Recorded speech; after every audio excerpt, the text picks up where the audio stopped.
In today's tutorial, I'm going to show you guys how to enable camera access for your web browser on your Chromebook. So this should hopefully be a pretty straightforward process, guys. And without further ado, let's go ahead and jump straight into it. So all you have to do is open up your browser and select the menu icon up at the top right. Go down and select Settings. On the left side, select Privacy and Security.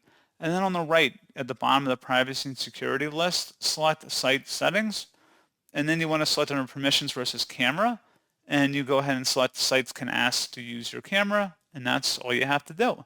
So pretty straightforward process on that, guys, and as always, thank you for watching. I do hope that was able to help you out, and I do look forward to catching you all in the next tutorial.